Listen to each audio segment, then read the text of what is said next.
Thank you for tuning in to the latest edition of the 12 Kyle podcast. Whether you're listening during your commute, while working out, or just relaxing at home, we appreciate you. Every download, every listen, and every subscription means a lot. Up next, the 12 Kyle podcast. Ladies and gentlemen, thank you for listening. Thank you for downloading. And thank you for subscribing to the latest edition of the 12 Kyle podcast. I am your boy, 12 Kyle. Man, check this out. On this episode, what I want to talk about is 5 questions. More specifically, these are 5 random questions that I'm going to answer. Here recently, if you follow my homeboy, my brother from the West Coast, Baylor, he has a podcast, BTG for President. He recently did an episode on his podcast, and it was 5 random questions. And what was interesting was he got the questions from me. And what was interesting was I had these questions sitting around in a folder, and I had not answered them to bring to the podcast. And Baylor hit me up. He shot me a text. He was like, "Hey, man, if you got any ideas or any topics, shoot them over to me because I'm kind of lost as far as what I want to talk about." And so I was like, "Okay, let me." So I shot him these 5 questions, and he turned it into a podcast, and the podcast was dope. And as I was listening to it, I was like, "Wow, why have I never answered these questions for my own podcast?" So this isn't technically a remix. This is a remake of the original, I guess, if that's what you want to call it. But yeah, I'm going to answer 5 simple random questions. We'll answer a couple of questions, take a commercial break, and then on the other side, answer a couple more before we get out of here. And these are just really just random questions to help you get a better understanding of the person that you're listening to. Just my opinion, my thoughts. And again, these are random questions in no particular order. Question number 1. Are you working in your chosen profession? Man, yes, I would say so. I will say this much though. If you had told me when I graduated from South Carolina State University in 1996 that I would be working where I'm working now, I would have probably told you that you're crazy. Because here's the thing, like when I was at South Carolina State, my major was marketing, right? And in my mind, I had envisioned a career as a marketing executive, dealing with sports and brand and products and things of that nature. And I'd have this lush job, living on the Lower East Side of Manhattan, and I'd have a corner office in New York City, overlooking the city, and that's what I pictured that my career would turn out to be. And that's what the plan was, but plans never go as how you think they're going to go. And subsequently, I had to pivot. But here's the great thing about it was that I always say, like, and I've mentioned this on this podcast before, and it's worth repeating. Like, really, I have a marketing degree, but my degree really should be hustler. Like, I should have gotten a degree in hustling from South Carolina State University because, like, one of the things that my particular school and a lot of HBCUs will teach you, it'll teach you how to be resourceful and teach you how to hustle. Not meaning standing on a corner selling nickels and dimes, but being able to change and being able to adapt and then being able to make a plan, work that plan to your vision. So what I did was I just really just took something and ran with it. I was somebody who, um, I'll just give you an example. Like when I was at South Carolina State University, uh, I was in the School of Business, so I had to take a management class. Um, and I remember managerial. Well, I had to take several management classes, but one of the management classes was managerial accounting, and I hated accounting. And I subsequently failed the class because I hated the class. And the class was on a Tuesday night, and I didn't want to go, and it was a bunch of other stuff. But I ended up taking the class over and getting a C. But I didn't do well in the class. I did well in all of my marketing. I don't think I've ever gotten anything less than a B in my marketing classes, and I didn't get a lot of Bs in my marketing classes. Got mostly A's. But the thing about getting a degree is that you have to take other classes. So macro and microeconomics. I mean, I'd rather watch paint dry. I hope to never see that stuff again. And subsequently, I haven't. But, what it did is it taught me how to be resourceful, how to, when things aren't going the way that you want them to go, be able to dig deep within yourself and understand that there's something in you that you have to push out to make things happen. And you can't sit around and complain and worry about what the world thinks or whatever the case may be. You got to go out and go get it. And I heard this saying a lot, particularly after I graduated. You either find a way or you make a way, and I think that's one of the things that I've been able to do in my career.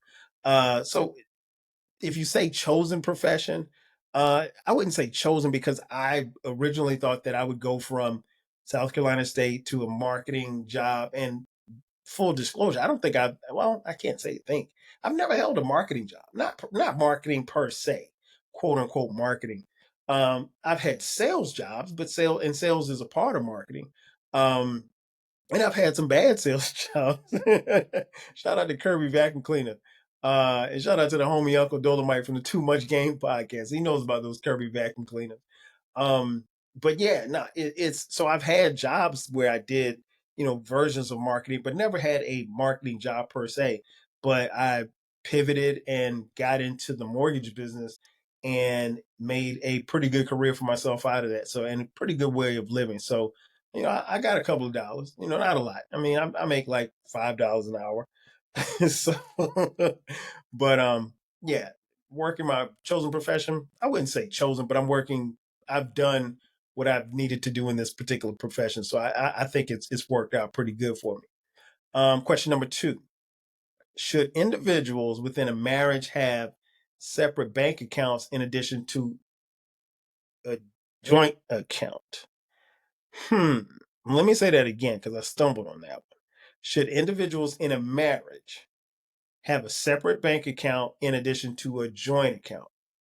Um, I think that one really depends on who you ask. What's worked for me and mine is having a joint account and separate accounts as well. And for full disclosure, for those you don't know, I'm married. At the time of this recording, we've been married 24 years. Um, and so we dated in college. And so our situation was different because we got a chance to kind of grow from, young kids to adults. Um, but what's interesting is like I remember when I was single and I had my own account, like I could tell you, like I never like had to check my bank account. Like I always knew I had money in there. And like I would get nervous anytime I had like less than $2,000. Like, wait a minute, you've got less than $2,000. Hey man, you need to tighten up. So that's how I was as a single young man in Atlanta. Um, and then we got married and we decided to commingle our assets and what have you. And I'm like, wait a minute, where's this debit coming from? What is this? What is this Victoria's Secret stuff? What is this? And so it was it took me a minute to adjust to it. I'm not gonna lie, but we never got to a point where we were if we were going to buy something big or something like that, like I needed to know because if you go out and buy a car and I write the rent check, there's a chance the rent check could bounce from here to Cleveland. Um, but that was early in our marriage. But we pretty much been able to be on the same accord. One thing I try to do is make sure that within my account. Like I always call like my account my walk around money. Like I try to make sure I got a little walk around money. So I'm not really tapping into our account because I know our account we're gonna pay bills and so forth and so on. I would recommend it. But now I will say this much. I know people who marry couples who have decided to do the other, where it's her money and his money, and like he gets his check and his check goes into his account and her check goes in her account. And maybe this one pays this bill and this one pays the other bill. And that works for some people. I'm not going to sit here and tell you that it doesn't work because it definitely works for some.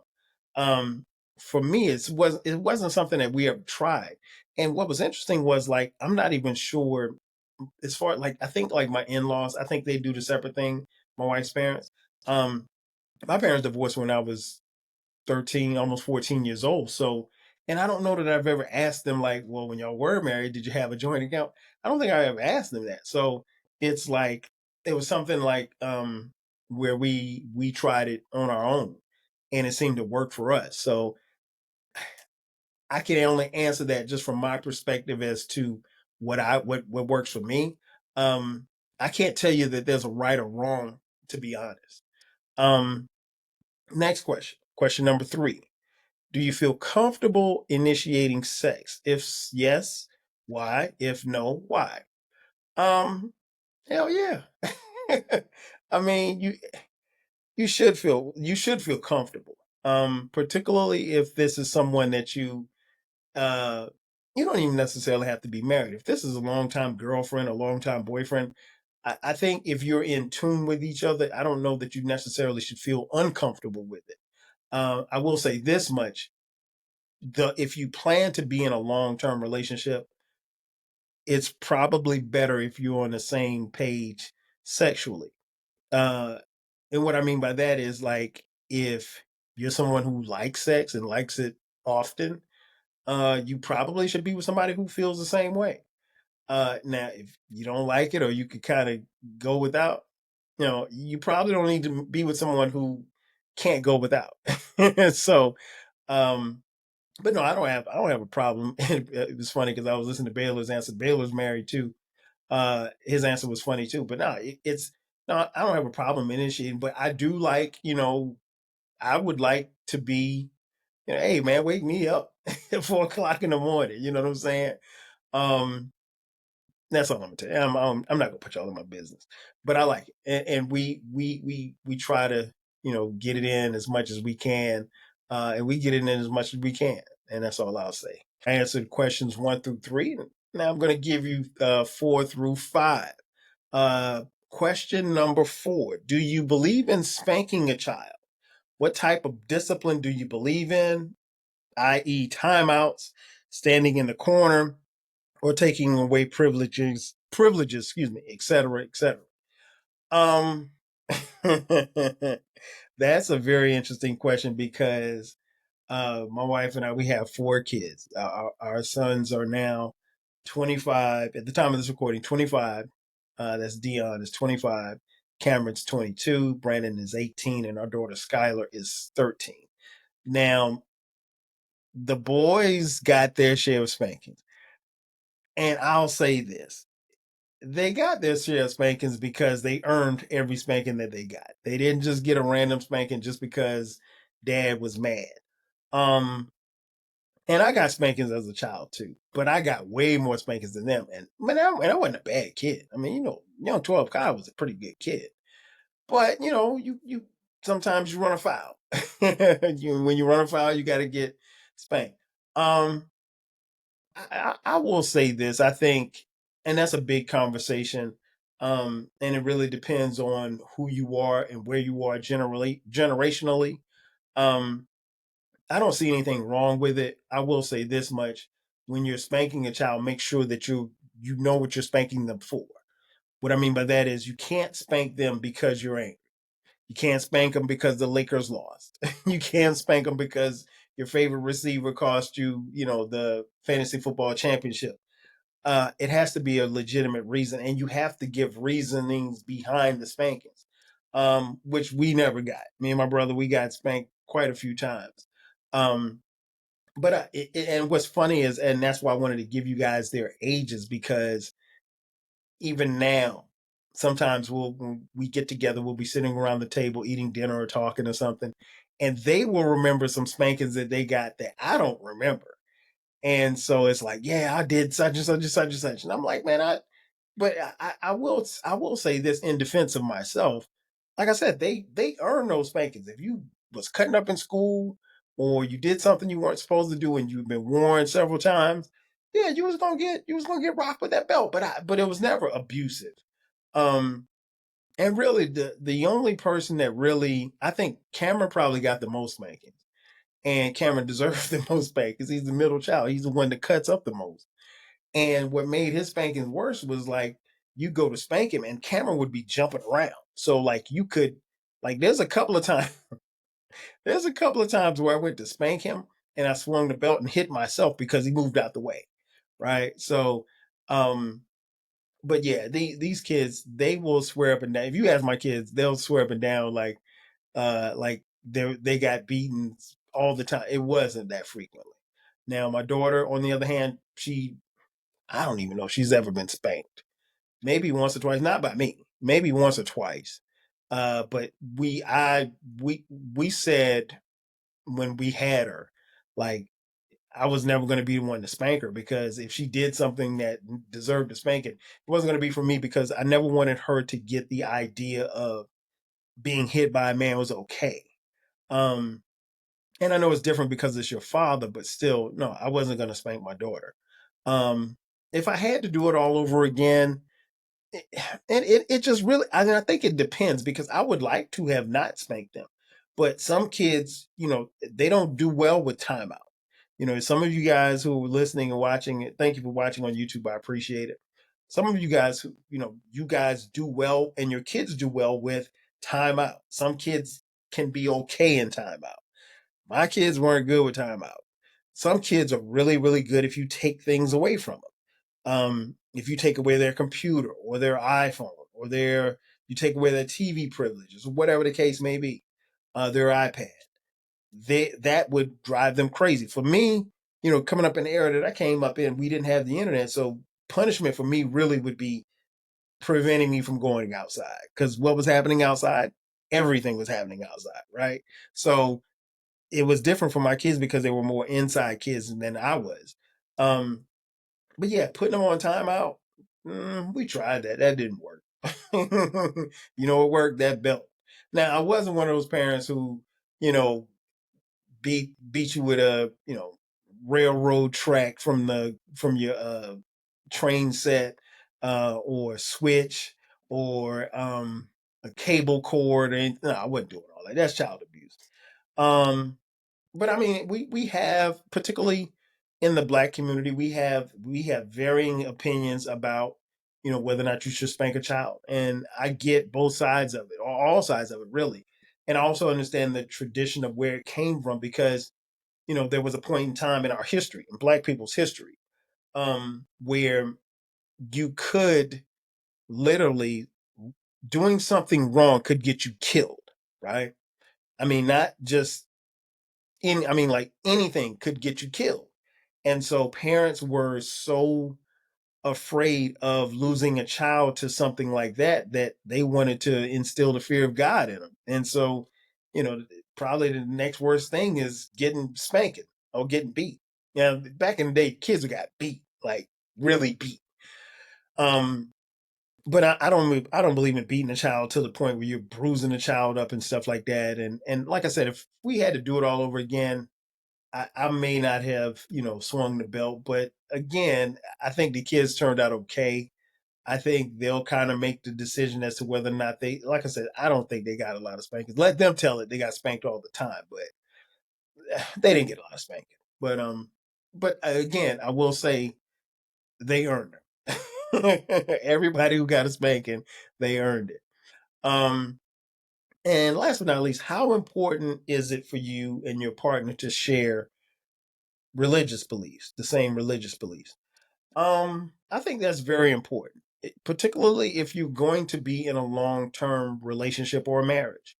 Um, like I think it's hard, not impossible, but I think it's hard to be in a marriage or in a long-term relationship if um, but if you're a Catholic person and your spouse or significant other is an atheist. I mean, like if you're going to church every Sunday and then your spouse doesn't believe in God, I mean, I don't really know what to tell you. Like it could be problematic because like for me, I feel like I have a very close relationship with God. Um, I'm not somebody who can quote scriptures and stuff from the Bible, but I think I'm very, I'm not, I'm very religious, but I'm also very spiritual. I think I'm probably more spiritual than I am religious. Um, but I do believe in God and I do go to church from time to time. I probably definitely going to need to go a little bit more this year, which I said I would. But yeah, I mean, like, so, and I grew up in a church, and the church that I grew up in the AME church. That stands for African Methodist Episcopal Church. So when you go to my home church in Florence, South Carolina, as soon as you walk in, you see this huge mural slash um, painting slash stained glass window of a black Jesus. And that's how we saw Jesus. Jesus was black. And in my religion that I grew up in the AME church. My wife, I think she grew up in like Southern Baptist church. And so like when we got married, one of the biggest things that we had to do was try to find a church. Both of us were new to the city of Atlanta. Well, I had been here for a couple of years, but in my single days, I really wasn't going to church every Sunday. So I went to a couple of different churches, but I never found a church to really kind of settle on. And honestly, it took us a few years to find a church that we would both be comfortable in. And the church we go to now, we've been going there probably 17, 18 years now, and we both love it. But no, I think that's the only thing I think where it would be an issue. If you were a believer, or maybe your significant other's a believer, or your spouse is a believer, and you're not. Like, I think that could be problematic. But I don't necessarily think you have to force your religion on someone. Like if I believe if I'm a Muslim, and I read the Quran, I have certain beliefs, and where do those beliefs stop and start where yours end? So it's like, maybe I believe that, and I'm just going to use this as an example. I'm not saying all Muslims think this, but let's just say I'm a Muslim and I believe that the man is supposed to be the provider and the worker in the house, and the woman is supposed to be in the home and take care of their children, and she's not supposed to work. That could be problematic for some women. Not all, but some. Some women may be like, well, no, I want to work. I want to be able to get my own now. And then there's some women like, okay, I'll do that as long as you pay for everything, that type of thing. So I think it's a very slippery slope, but I do think that that's something that you have to talk about prior to committing to a long-term relationship. Because if you're not having discussions about what you think and what you believe in, then that's going to make it tougher the further along you go and the deeper you get into your relationship. In closing, I like I said, I wanted to just come in and just give you 5 questions to help you get to know me a little bit more, because I deal with a lot of different topics, and I talk about personal things. Some things I don't talk about personally. Religion is one of them, so you got a little religion talk. I don't talk a lot of politics either, but you'll get some of that coming soon, because this political climate, we do need to talk about it. But yeah, wanted to give that to you, and I wanted to thank you all, and shout out to Baylor, because I don't know why I had these questions just laying around, but he killed it. So I just did what I could to follow up behind his greatness.